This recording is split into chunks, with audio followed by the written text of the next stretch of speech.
இந்த விடியா திமுக ஆட்சிக்கு வந்ததிலிருந்தே விலைவாசி விண்ண நோக்கி தான் போயிட்டே இருக்கு.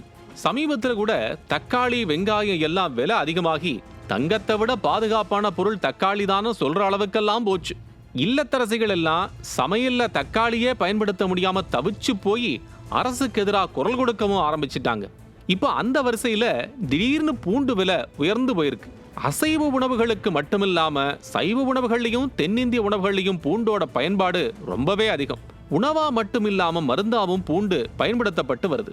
இந்த பூண்டு உற்பத்தியில மத்திய பிரதேச மாநிலம்தான் நாட்டுல முதலிடத்துல இருக்கு. தமிழ்நாடு முதல் 10 இடங்கள்ல கூட இல்ல. அதனால பூண்டுக்கு மத்திய பிரதேசம், ராஜஸ்தான், உத்தரப்பிரதேசம், குஜராத் மாநிலங்களை நம்பித்தான் இருக்க வேண்டியிருக்கு. அதுவும் மத்திய பிரதேச மாநிலத்தில் இருந்துதான் அதிக அளவுல பூண்டு இறக்குமதி ஆகுது. ஆனா இப்போ அங்க விளைச்சல் ரொம்ப குறைச்சல் ஆயிடுச்சு. அதாவது போன வருஷம் அங்க விவசாயிகள் பூண்டு அதிகமா விளைவிச்சதால விலை ஒரேடியா கீழே போயிடுச்சு. இதனால இந்த தடவை பூண்டு விவசாயம் அங்க குறைஞ்சு போயிருச்சு. அதனாலதான் தமிழ்நாட்டுக்கு வரத்து குறைஞ்சு போயிருக்கு.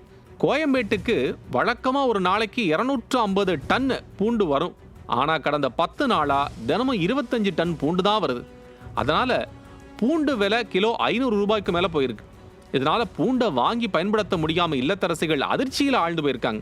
பூண்டு விலை குறைய 10 நாளைக்கு மேல ஆகணும்னு சொல்லப்படுற நிலையில இந்த அரசு மலிவு விலைக்கு பூண்டு கிடைக்க நடவடிக்கை எடுக்கணும்னு இல்லத்தரசிகள் தரப்புல இருந்து கோரிக்கையும் எழுந்திருக்கு.